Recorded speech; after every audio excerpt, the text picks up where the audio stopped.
Welcome to yet another entry into the Thoughts On series, where I cover Destiny seasons and DLCs until the Light and Dark saga ends, because I'm growing tired evermore. This time we're covering Season 21, Season of the Deep, which is, alas, mainly a reference to the fact that we're going under... methane? Undersea. We do actually talk about the darkness though, so let's get into the season.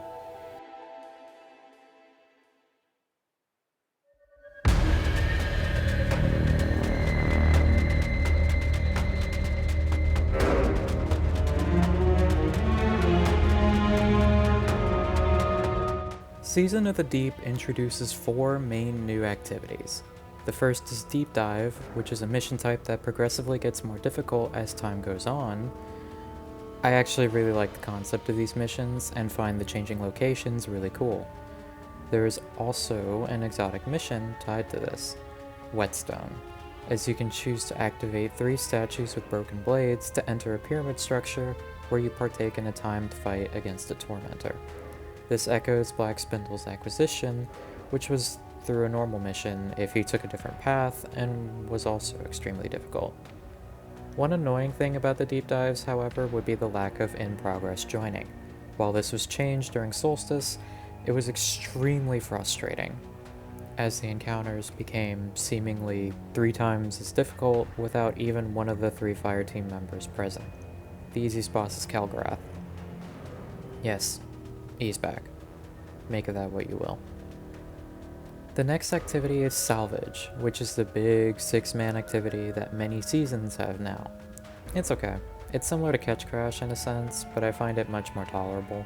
Maybe it's the aesthetic or the variety, as Salvage actually has 2 variants with their own set of objectives, even if they do sometimes cross over. Both Deep Dives and Salvage, as well as the dungeon, utilize a mechanic that involves you going undersea. The pressure of the seas can be lifted temporarily by catching the bubbles along the way. It's kinda neat, but putting enemies there is a sin. Ghosts of the Deep. Next up is Fishing, which is a minor activity that you can access on the EDZ, Nessus, and Throne Here you can catch anything from green common fish to exotic fish. Catching the latter will get you broken blades for the mission that I talked about earlier. Other than that, fishing is just a fun little passive thing you can do to pass time. Finally, we have the dungeon, Ghosts of the Deep. This takes place at the center of the New Pacific Arcology, where a Lucent Hive ship has crashed at the bottom of the Methane Sea. While investigating, we encounter a resurrected Ekthar, the former Sword of Oryx turned Shield of Savathûn. Personally, he looked better before. We proceed deeper and find Samuma Urnakru, a random wizard from the Nokra strike all those years ago, now revived as a Lightbearer. She is performing a ritual to try and forcibly resurrect Oryx with a ghost. Yeah, Oryx's corpse is here. Apparently it was pulled to Titan before it was veiled in Season of Arrivals.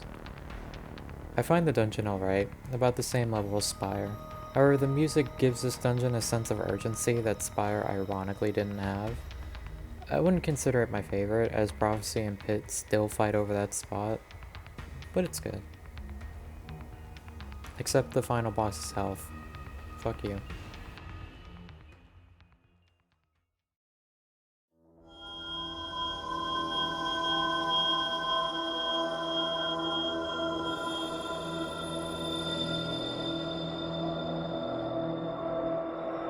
The HELM has been updated, once again. Replacing what once held the Crown of Sorrow is a large fish tank and a portal to an undersea area on Titan, where you can see Sloane and the Leviathan, Asa. This is probably one of the more interesting changes to the helm that I've seen, and the fish tank does give this place a really nice vibe. You can also fill the fish tank with not only your caught fish, but also various coral and items. On top of the ones you can collect, the seasonal artifacts and important items can also be found in the tank.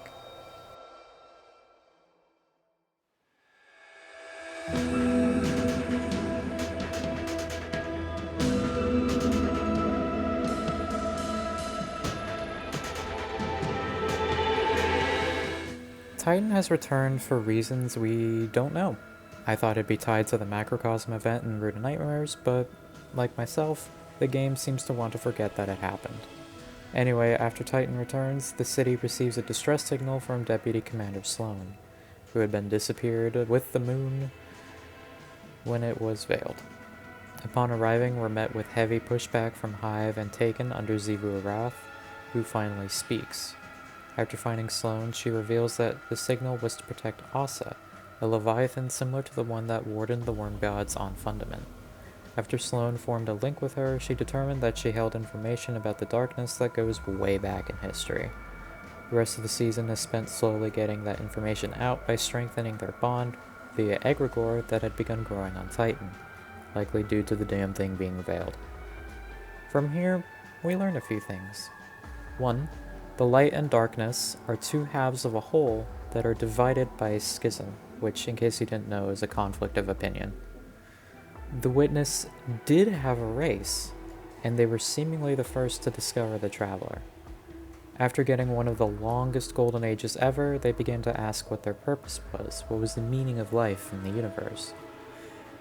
After the Traveler never answered, they started looking elsewhere, where they found the Veil. Interacting with the Veil, they learned about the darkness and wanted to merge it with the Traveler. The Traveler wouldn't allow this for obvious reasons and left. In response, this species conducted a ritual with the Veil and merged into one being, the Witness. So yeah, I was right. The damn thing is an egregore in of itself.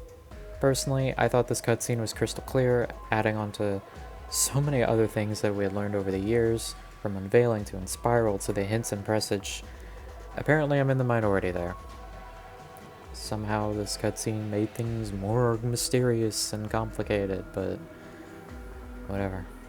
Regardless, the following week has us fighting Xivu Arath as she conducts a ritual to try and take Asa. We beat her and free the worm, where she then tells us that Savathun must be brought back because she knows how to get through the portal somehow. No one likes this answer, but we're kinda desperate. That's pretty much that. I love the character interaction in this season, especially the ones involving Lord Saladin. Sloan coming back has also given her room to grow, and I do actually find her much better here than in D2 Vanilla. It's kind of astounding. Xivu Arath is easily the best character in the season, as she's basically in all caps all the time, and you can feel the pride bursting out. The energy she brings to every line is palpable. I cannot wait to see her finally interact with her sister next season, because it was criminal that they didn't in Witch Queen. Seriously, next season has some god tier setup, they better not fuck this up. The stuff about the Witness and its origins caused a massive stir within the lore community. Again, I don't understand why this stir happened. Again, this was pretty clear to me, but apparently it somehow retcons unveiling and makes the game more mysterious, as I mentioned earlier. You all serious? No, really. But comment if you are. I would love to debate this. Anyway, speaking of definitive proof that an entity of pure darkness not only exists but definitely has a mind of its own,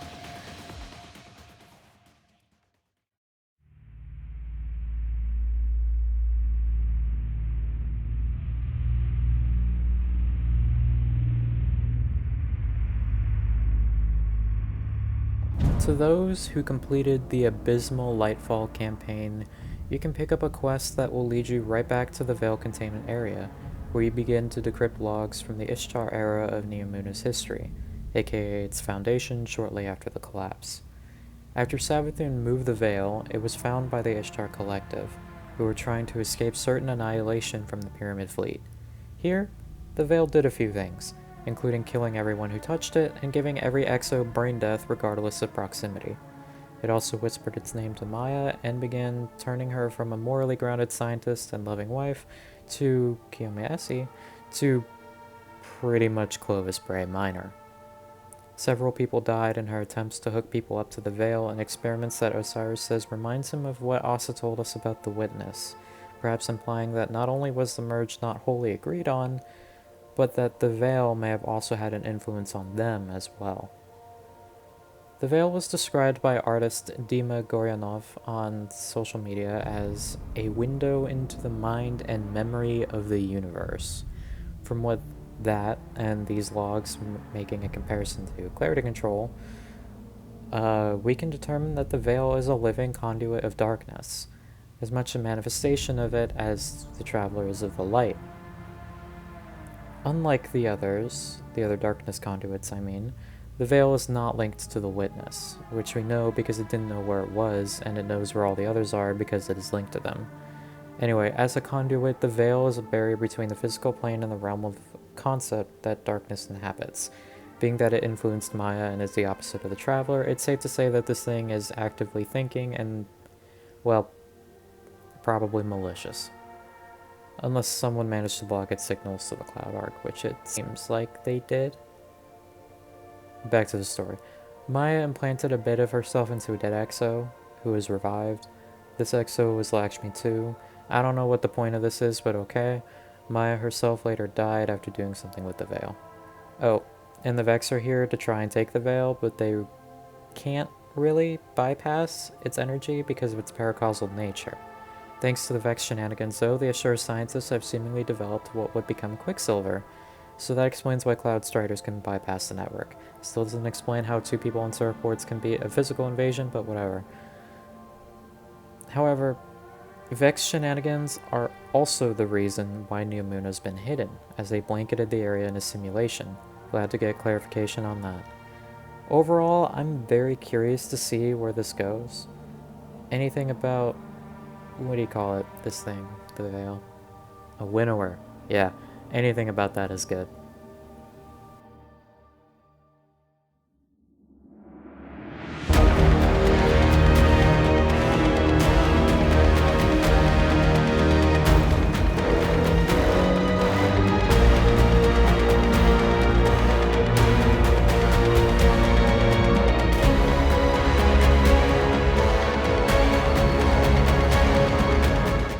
Season of the Deep is a season with a strong story that's way too small for the seasonal formula to be stretching out like this. Not only is the formula itself getting stale by virtue of it not changing much over the course of several years, but said staleness is coming at a time when the story can't afford it. The idea and revelations in this season are great, but the formula ends up having several weeks where nothing happens, whereas the usual is only one or two. The next season is the third season of the year, which is not something to look forward to based on prior experience. Season 22 has a godly setup, and that curse from previous years can't hit this one. Not only because it'd be a disservice to what could be the first time we hear Safin and Zivu interact, but also because this would be the beginning of the build-up to the final shape. The season has great lore, as it is a necessary 180 from the tone of Lightfall, but that momentum needs to carry through. We're at the end of the saga, with stakes higher than ever before, and I straight up do not feel it. Lightfall killed the vibe, and that needs to be built back up over the course of the next two seasons. I absolutely worry about the final shape. Cade's return can either be a muted blessing or an overt curse. I have confidence that he'll just be a spirit of some kind and not be truly revived, but hey, Bungie's kinda done Forsaken dirty a lot in the past 3 years. They absolutely could put a final nail in its coffin. But I also believe they know that this DLC needs to hit. We can't have a final DLC that's nothing but nostalgia baiting. I see you description for the final shape on the website. We need a proper finale that hits the necessary notes. We need stakes, threats, and a tone that accurately portrays that. We need to know why we should fear the witness outside of cutscenes. We need to interact with this damn thing. We need to see the pyramids on full display with no more pawns blocking the way. Except maybe the Taken. I accept the Taken. This winding, unorganized mess of a saga can at least have a decent ending before the next one begins. Deep is proof that we can have the right tone. We just need that to last. No more plunders. That's all.